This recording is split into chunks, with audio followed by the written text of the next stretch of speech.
Alhamdulillah Rabbil Alamin, wa bi ni'matihi tatimmu as-salihat. Asyhadu an la ilaha illallah wahdahu la syarika lah, wa asyhadu anna Muhammadan 'abduhu wa rasuluhul karim. Allahumma salli wa sallim ala nabiyyina wa sayyidina al-Mustafa Muhammadin wa ala alihi wa ashabihi ajma'in. Amma ba'd. Rabbi shrah li sadri wa yassir li amri wahlul 'uqdatam min lisani yafqahu qawli. Segala puji bagi Allah, kemudian salawat dan salam kepada Rasulullah, kepada keluarga dan seluruh sahabat-sahabatnya. Bapak Ibu jemaah salat subuh yang Allah muliakan, insyaAllah kita masih membahas di dalam bab tahzirus salik minal mahalik, iaitu peringatan dari perkara-perkara yang bisa membinasakan. Karena kadang-kadang kita tidak sadar bahawa kita sedang dibinasakan oleh amal atau perkara yang sedang kita lakukan. Di pertemuan kita yang terakhir, kita sudah membahas salah satu daripada perkara yang bisa membinasakan kita di dunia dan di akhirat, yaitu tulul amal, panjangnya angan-angan, terlalu panjang cita-cita.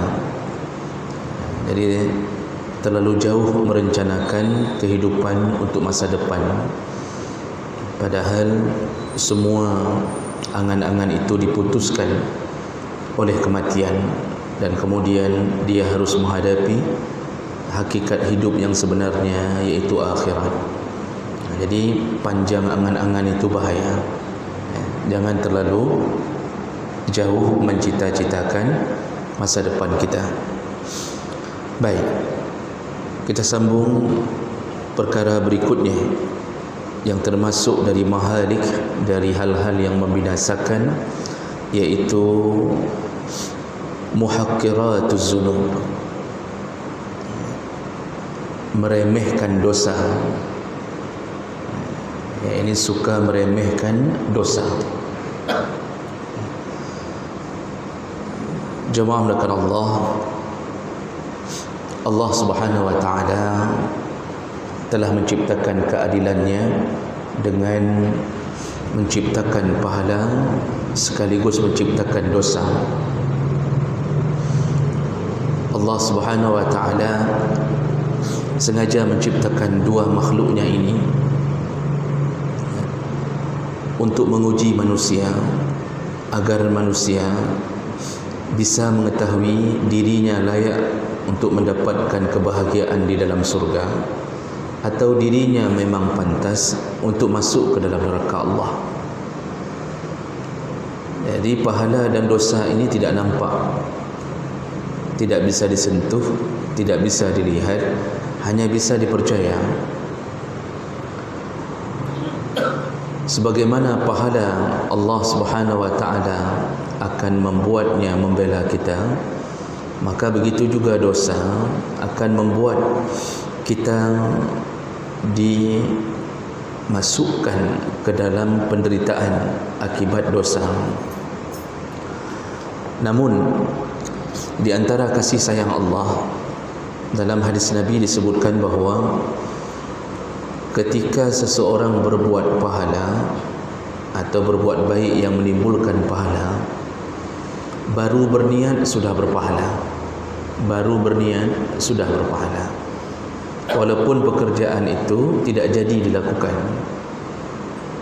Bapak baru berniat untuk solat subuh, walaupun tiba-tiba sakit perut, niat itu sudah berpahala. Kalau dia orang yang terbiasa untuk solat subuh lalu tidak jadi karena sakit perutnya, tetap dihitung salat sendirinya dengan pahala jamaah. Kalau memang sudah istiqamah dalam jamaah. Jadi begitu sayangnya Allah kepada hamba yang sudah biasa taat. Kalau perbuatan itu jadi kita lakukan, maka pahalanya paling kurang 10 kali lipat. Tidak ada yang sederajat dengan amal baik itu. Jadi bukan dibalas 1 kali, tapi dibalas 10 kali lipat. Itu pahala. Atau semakin tinggi kesulitan, semakin besar pahalanya. Semakin besar pahalanya. Batasan pahala paling hebat 700 kali lipat. Orang miskin bersedekah 10.000 untuk cadangan masjid, dia dapat 700 kali lipat kerana dia butuh 10.000 itu untuk makan. Orang kaya yang bersedekah 10.000 untuk cadangan masjid, dia dapat pahala bisa jadi 10 kali lipat, 20 kali lipat, tergantung keikhlasan. Tapi tidak sehebat orang miskin bersedekah. Karena orang kaya 10.000 itu seperti snack, makanan ringan, tidak terlalu membebani hidupnya. Nah, itu contoh pahala dalam bentuk kasih sayang Allah. Namun begitu menghitung dosa, Rasulullah SAW mengatakan, baru berniat mau melakukan kejahatan tidak dihitung oleh Allah sampai kejahatan itu benar-benar terjadi. Pencuri sudah berniat mencuri, tidak dihitung oleh Allah sampai benar-benar terjadi pencurian, baru Allah hitung dosanya. Dan dosanya tidak dikali lipatkan, hanya sebesar perbuatan. Jadi kalau mencuri berapa dosanya, ya segitu, tidak dikali lipatkan. Ini yang harus kita fahami. Allah mengecil-ngecilkan dosa, membesar-besarkan pahala.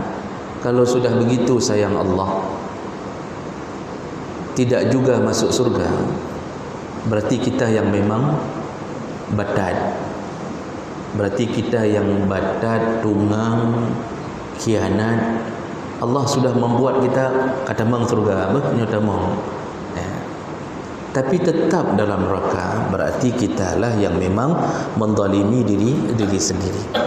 Maka jemaah melakukan Allah, salah satu yang paling membuat kita binasa di akhirat sampai harus menyentuh api neraka yang dahsyat, itu adalah karena kita punya sifat meremehkan dosa yang telah dilarang Allah. Ini dunia ini tempat ujian. Allah ingin melihat siapa di antara kita yang melalui ujian dengan baik. Sebenarnya tidak lama, hanya 40, 50, 60 tahun. Itu pun potong masa balik. Potong masa balik. Di sisi Allah itu sama sekali tidak lama. Kita pun sebenarnya tidak terasa lama. Buktinya bapa yang sudah berumur 60 tahun hari ini, Natom nak fikir bahawa sudah 60 tahun, enggak pernah terfikir, Pak. Waktu kita tanya berapa umur bapa, 60 Ustaz.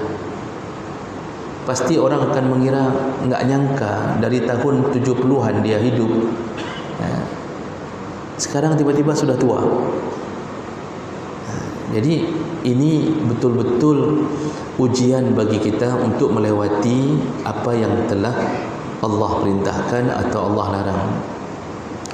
Maka Bapak Ibu yang Allah muliakan, berhati-hatilah ketika punya sifat meremehkan dosa. Jadi sebelum kita bacakan hadis begitu buruknya orang yang meremehkan dosa, di dalam beberapa kitab yang membicarakan tentang dosa, kitab Al-Kabair, kitab Az-Zawajir, dan beberapa kitab yang lain, itu mukaddimahnya diajarkan lebih dahulu bahawa dosa itu terbagi dua. Ada Al-Kabair, ada As-Saghair. Dosa Al-Kabair iaitu dosa besar atau Al-Kabirah, jamaknya Kabair, itu dosa besar. Kalau As-Saghirah atau As-Saghair jamaknya itu dosa kecil. Dari mana kita tahu itu dosa besar atau dosa kecil? Kalau dosa besar, Allah menyebutkannya di dalam Al-Quran atau Nabi menyebutkannya di dalam hadis, diiringi dengan ancaman neraka, ancaman siksa, berarti itu masuk kategori dosa besar. Dan itu banyak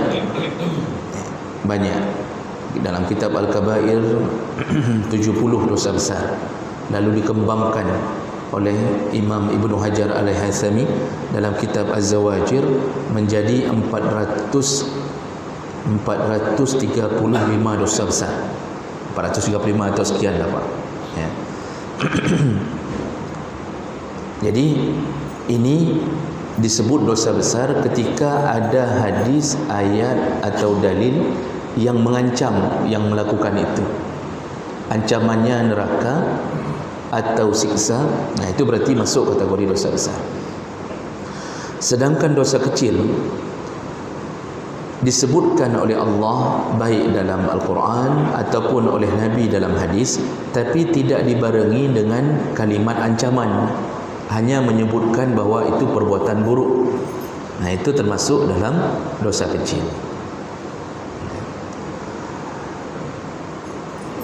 Kadang-kadang Rasulullah menyebutkan sesuatu perbuatan buruk untuk tidak dilakukan.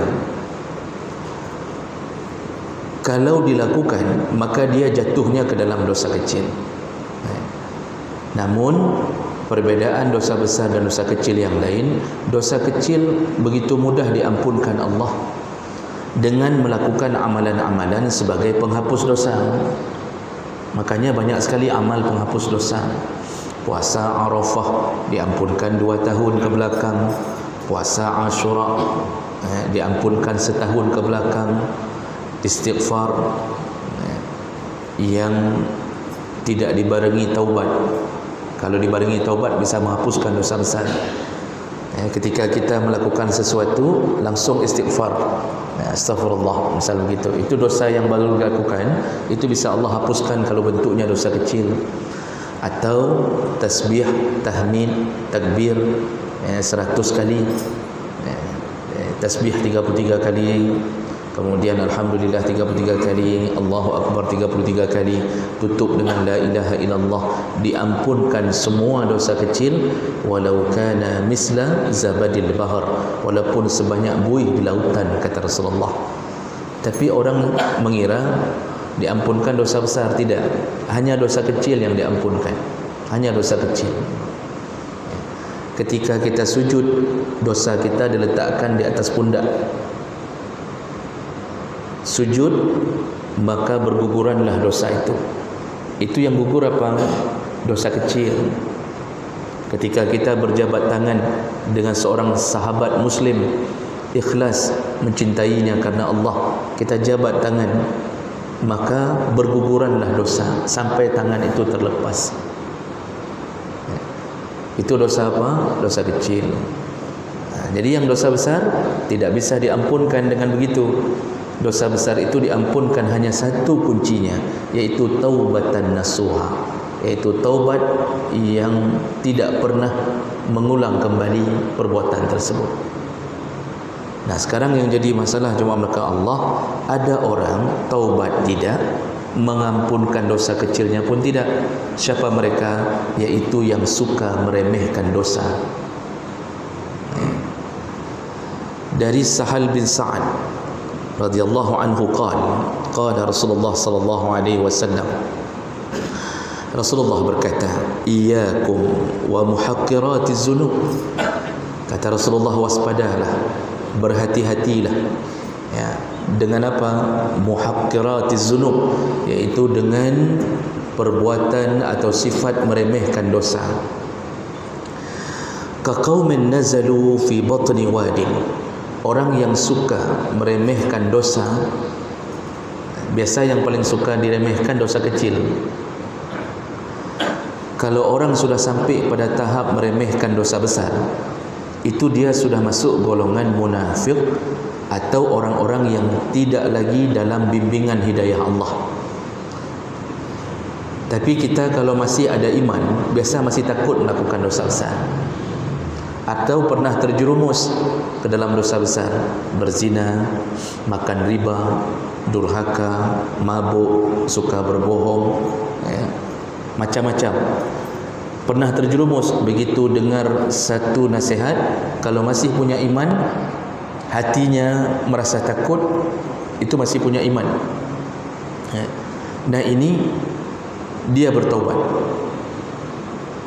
Namun kalau ada orang sudah dinasihati tidak bertaubat juga, berarti dia sudah masuk ke dalam golongan yang distempel hatinya oleh Allah Subhanahu wa taala. Dan ini cuma Allah yang bisa cabut. Itu melihat keseriusan dia untuk memohon ampun atau tidak. Apabila nasihat tidak lagi menjadi obat baginya. Nah, yang paling sering orang remehkan itu dosa kecil. Maka keluar bahasa alah menyampi. Ini dosa kecil ini, Pak. Itu contohnya melihat, menyentuh, meraba, permainan hati. Artinya hati sering suuzan kepada orang lain walaupun dia tidak lampiaskan. Kalau sudah dilampiaskan berubah jadi dosa besar. Tapi pandangan hasad dia. Nah ini ada yang kadang-kadang tidak berzina tapi sering melihat orang berzina. Dia tidak berzina tapi dia sering melihat orang berzina. Internet. Dia enggak berzina. Zina dosa besar. Melihat, meraba, mencium, ini dia enggak masuk dalam kategori zina di dunia. Karena kalau baca fikih yang disebut zina, ni mohon maaf ni, yang disebut zina kalau kembali ke fikih, itu kalau sudah bertemu dua khitan baru disebut zina. Kalau belum bertemu dua khitan, walaupun mohon maaf misal terjadi masturbasi, onani, itu tidak masuk definisi zina walaupun berdosa. Kita buka kitab, enggak akan disebut zina kecuali sudah terjadi hubungan dua khitan. Jadi kalau begitu, yang menonton, yang mencium, meraba atau apa saja pikiran kotor, membayangkan orang lain ketika dia melakukan hubungan dengan istrinya, jadi dia berkhayal tentang orang lain, ini termasuk dosa kecil. Namun Rasulullah mengatakan, iyyakum, berhati-hatilah, wa muhaqqiratiz dzunub, berhati-hatilah engkau dengan sifat meremehkan dosa. Rasulullah memberi sebuah tamsilan, kaqaumin nazalu fi batni wadin. Ini sama kata Rasulullah seperti satu kaum atau sekelompok orang berada di tengah hutan atau turun ke tengah hutan. Faja'aza bi'audin waja'aza bi'audin, kata Rasulullah, setiap orang mengambil lidi. Jadi ada sekelompok orang ingin masak, enggak ada bahan bakar, maka ditugaskan oleh kelompok pimpinannya cari apa yang bisa. Setiap orang menjelajah hutan tersebut mencari lidi. Bukan pun ranting, lidi. Jadi setiap orang dapat satu lidi, setiap orang dapat satu lidi. Terus semuanya kerja untuk mencari lidi. Hatta andaju khubzatahum, sampai ketika lidi itu berkumpul, lalu dibuatlah menjadi kayu bakar. Keluarlah api. Dengan api dari lidi itulah mereka bisa memasak makanan mereka. Ini apa maksud Rasulullah? Orang yang suka meremehkan dosa seperti orang yang mengumpulkan lidi. Hari ini satu, besok satu, kemudian terus berulang-ulang. Sudah setahun, 2 tahun, 3 tahun, dia enggak lakukan dosa besar, tapi kerjanya melakukan dosa kecil. Dikumpulkannya dosa kecil itu sedikit bagaikan lidi yang kemudian bisa mulai membakar. Begitulah orang yang meremehkan dosa kecil. Setiap hari berulang-ulang dosa kecil, dosa kecil, dosa kecil. Lalu terkumpullah dosa kecil itu berubah menjadi dosa besar. Nah, makanya ada satu kalimat yang digambarkan oleh Nabi dan para ulama mengambil kalimat itu untuk menyatakan bahaya mengulang-ulang dosa kecil. Karena dosa kecil yang diulang-ulang itu menyebabkan dosa besar, yaitu al-israr.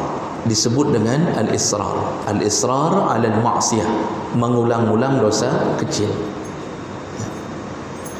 Jemaah maka Allah Subhanahu wa taala, hari ini memang tidak terasa karena orang mungkin mengira kecil pun tu nanti bisa diampunkan. Nanti sebentar lagi istighfar, sebentar lagi salat lagi, kemudian mengucapkan zikir-zikir, bisa diampunkan. Betul, bisa diampunkan. Tapi bukan bagi mereka yang mengulang-ulang dosa itu. Makanya Allah benci kepada orang yang mengulang-ulang perbuatan makruh. Betul, makruh itu tidak berdosa. Definisi makruh apa? Dilakukan tidak berdosa, ditinggalkan berpahala. Tapi ketika yang makruh diulang-ulang dengan sengaja, itu akan menyebabkan dosa. Jadi unsur yang Allah benci diulang-ulang. Jadi ada seperti sifat melecehkan. Jemaah maka Allah Subhanahu wa taala, dalam hadis yang lain dari Rasulullah, dari Abu Hurairah, anin Nabi sallallahu alaihi wasallam qala, inna syaitan qad aisa ay ya'buda bi ardikum hazihi. Kata Rasulullah, syaitan itu sudah putus asa membuat kalian masuk ke dalam kesyirikan. Jadi semenjak Madinah, Makkah dikuasai oleh Rasulullah dengan segala keimanan, syaitan tidak mampu lagi membuat orang Mekah, Madinah di waktu itu untuk menyembah berhala. Jadi dia sudah aisa. Aisa itu sudah putus asa, enggak tahu cara lagi untuk menyembah berhala. Orang semuanya sudah mengenal Allah, enggak mau lagi sembah berhala, sudah mengetahui itu jahiliyah. Penyembah berhala terakhir itu ketika Rasulullah menyerang kota Makkah. Ketika Rasulullah menyerang kota Makkah untuk merebut kota Makkah dari Madinah, atau disebut dengan Fathu Makkah, membawa pasukan 10.000 orang. Penduduk Makkah sebahagian kecil melarikan diri, sebahagian besar beriman ke Rasulullah. Jadi yang sebahagian kecil ini dipimpin oleh Ikrimah bin Abi Jahal. Ikrimah ni anaknya Abu Jahal. Tapi nanti di ujung cerita berikutnya dia masuk Islam, Ikrimah. Bahkan dia meriwayatkan beberapa hadis. Anak orang jahat Ikrimah, bapaknya tidak pernah taubat, tapi Ikrimah sahabat terbaik Rasulullah. Ini anak Abu Jahal. Nah, tapi waktu diserang Mekah, Ikrimah dan ayahnya melakukan perlawanan. Lalu terjadilah sedikit perlawanan, namun dihabisi oleh Khalid bin Walid beberapa orang dan mereka melarikan diri. Nah, kelompok kecil ini berada di pinggiran kota Mekah, di balik gunung-gunung, di balik lembah-lembah. Mereka buat komunitas sendiri.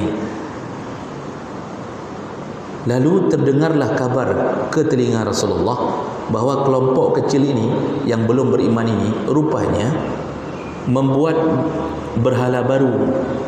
Jadi yang berhala di dalam Kaabah itu sudah dihabisi oleh Rasulullah. Berhala kecil, berhala besar dihabisi. Kelompok kecil ini yang berada di balik-balik lembah, di balik-balik bukit, membuat komunitas baru. Mulai mereka membuat berhala baru. Lebih dahsyatnya, berhala baru itu ternyata bergerak-gerak, berbicara, bergerak-gerak, sampai ke telinga Rasulullah. Lalu Rasulullah memanggil Khalid bin Walid. Khalid, besok pergilah engkau dengan sejumlah pasukan ke balik lembah itu, hancurkan berhala itu, kemudian kalau engkau melihat sesuatu, dari berhala itu, bunuhlah dia, penggallah dia, kata Rasulullah. Ini hadis semua. Khalid itu panglima yang dijuluki Saifullah, pedang Allah. Itu enggak ada cerita dia menjawab tidak siap. Ya, langsung 86 berangkat. Begitu berangkat bawa pedang, di sana dihancurkanlah kelompok ini. Setelah itu ketika mau menghancurkan berhala, tiba-tiba keluar dari berhala ini seorang perempuan berambut panjang. Tapi tidak disebutkan berbaju putih, bergigi taring, enggak sampai ke situ. Kalau ke situ pasti orang Indonesia menyebut kuntilanak langsung. Tidak ke situ, Pak. Disebutkan dalam hadis itu keluar perempuan berambut panjang. Ya. Ketika Khalid melihatnya keluar dari tubuh berhala, ketika Khalid melihat, langsung ditebas oleh Khalid. Terpenggallah kepala perempuan ini. Ya. Kemudian Khalid kembali kepada Rasulullah. Khalid menceritakan, ya Rasulullah, ketika kami ingin menyembah memenggal berhala itu, menghancurkan, keluar perempuan begini-begini. Kata Rasulullah, tahukah engkau siapa dia? Kata Khalid, tidak tahu ya Rasulullah. Jadi Khalid berfikir manusia biasa. Kata Rasulullah, itulah syaitan yang selama ini menjelma masuk ke dalam tubuh berhala untuk menyesatkan orang. Jadi itu akhir penyembahan berhala di sekitaran Makkah dan Madinah. Nah, kemudian syaitan tidak ada jalan lain untuk membuat Makkah Madinah bisa menyembah berhala. Jadi sudah putus asa, orang tak mau menyembah lagi.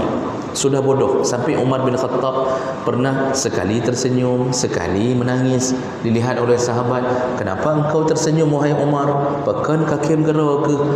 Kata Umar, bagaimana aku tidak tersenyum?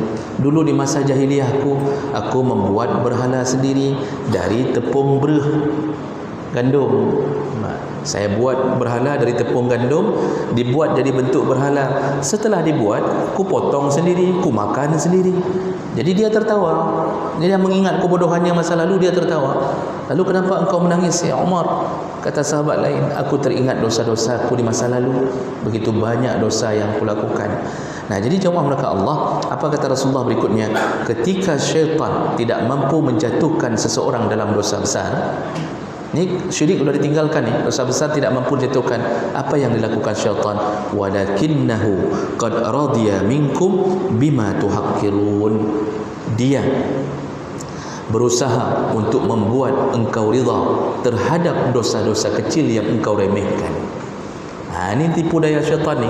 Kita dosa besar enggak? Zina tidak, waktu dengar enggak boleh makan riba kita tinggalkan. Kemudian kita tidak melakukan hal-hal yang besar, tetapi kita lupa, kita sibuk dengan dosa kecil.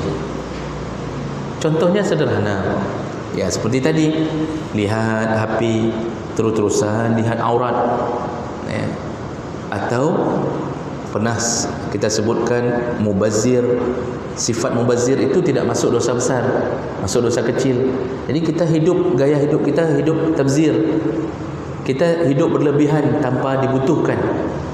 Jadi kita buat koleksi-koleksi barang.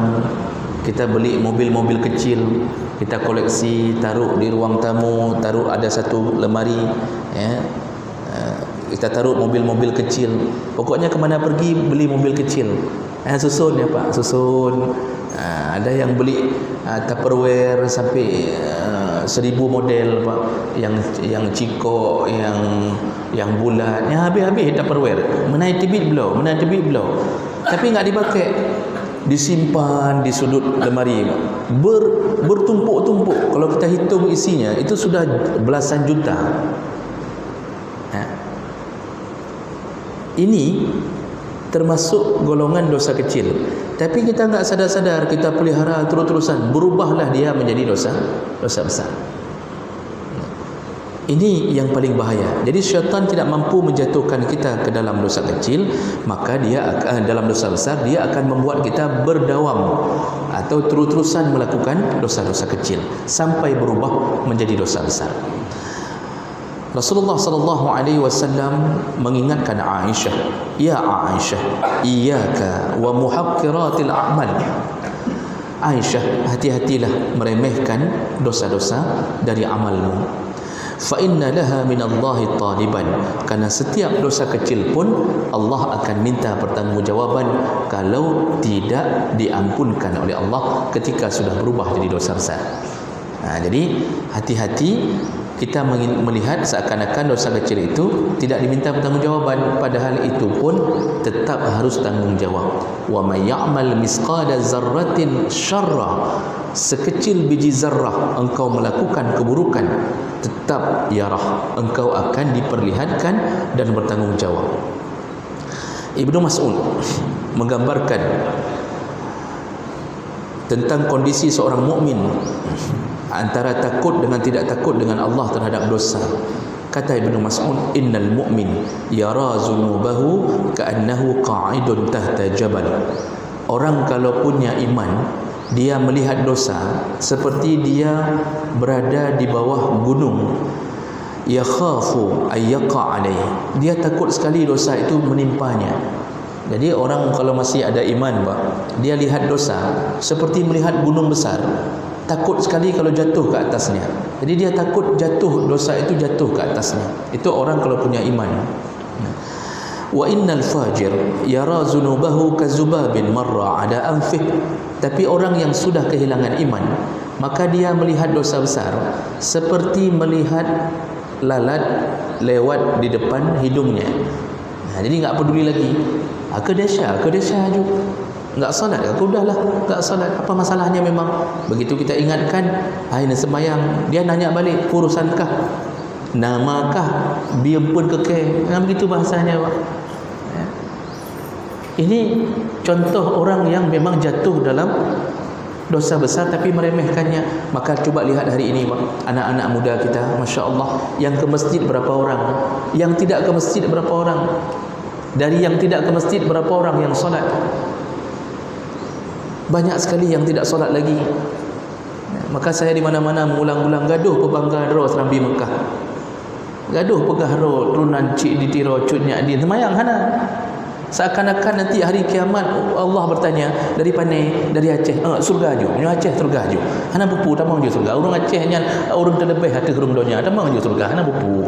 Seakan-akan begitu, Masya Allah. Orang meremehkan dosa, orang tidak solat lagi, orang tidak peduli lagi dengan hal-hal maksiat, ya, dianggap biasa saja. Itu orang main game judi online, tua-tua, Pak. Sudah tua-tua itu, ya. Tapi masih duduk di kedai kopi berjam-jam main game judi, habis uang untuk urusan itu. Yang tua main, yang muda main, pemimpin main, rakyat main, pemimpin main dengan rakyat. Nah, yang model pemimpin gabung dengan game judi online. Rakyat mau apa terserahlah. Subhanallah. Begitu keadaan kita hari ini. Maka jemaah maka Allah, binasalah kita. Kapan mulai binasa? Ketika nampak malaikat maut di depan mata. Disitulah penyesalan semua berulang kapalau. Enggak ada waktu lagi. Semua akan mengatakan qaddamtu li hayati, seandainya aku waktu hidup beramal, seandainya aku menghindari dosa. Maka jemaah maka Allah Subhanahu wa taala, berhati-hatilah kalau disebutkan tentang dosa, janganlah kita meremehkannya. Kalau sudah dikasih tahu itu halal, itu haram, jangan diremehkan. Orang hari ini berulang-ulang kita kasih tahu yang riba itu haram. Kenapa saya mengulang-ulang masalah riba di mana-mana? Karena itu perbuatan yang paling diremehkan. Paling diremehkan. Orang enggak peduli. Ada yang punya 10 mobil rental. Saya tanya, toki rental ni, saya tanya, dari mana dapat mobil bisa sampai 10 buah motor? Ya, dia rentalkan. Dia begitu mudahnya bilang, biasa Ustaz, mandum kreditnya, biasa. Masalahnya kreditnya kredit riba, bukan kredit murni. Jadi jemaah belaka Allah Subhanahu wa taala, begitu mudah saja. Ada takut dosa? Enggak takut. Kenapa? Hari ini belum dilihat, hari ini belum dirasakan. Sahabat kita yang sudah meninggal, tanyalah ke dia. Bapak tanya sama sahabat yang sudah meninggal, nyakah hari baju riba naik siksa? Coba tanya Allah. Orang hari ini tidak takut lagi dengan dosa, padahal dosalah yang membinasakan. Maka Yang besar kita hindarkan, yang kecil kita pelihara, jangan sampai jatuh ke dalamnya. Kalau sudah jatuh, segeralah taubat, segeralah memohon ampun kepada Allah Subhanahu wa taala. Yang dulu sudah pernah melakukan dosa besar, hari ini alhamdulillah sudah datang ke masjid-masjid Allah, jangan ulang, jangan ulang. Ya, karena begitu diulang, apa Allah katakan, walaisatit taubatu lil ladzina ya'maluna as-sayyi'at hatta iza hadara ahaduhumul maut. Tidak dianggap taubat orang-orang yang selalu melakukan dosa besar sampai datang kematiannya. Tidak dianggap taubat. Begahdar taubat kan? Belum taubat, tapi terus melakukan dosa sampai datang kematian, tidak dianggap taubat. Nah, baik. Itu nasihat dari Nabi untuk kita melalui hadis-hadisnya. Mudah-mudahan dengan nasihat dari Nabi ini kita sebagai umatnya yang tidak pernah melihat beliau bisa mentaati beliau dalam urusan menyelamatkan diri, dan mudah-mudahan kita dikumpulkan di dalam surga Allah Subhanahu wa taala.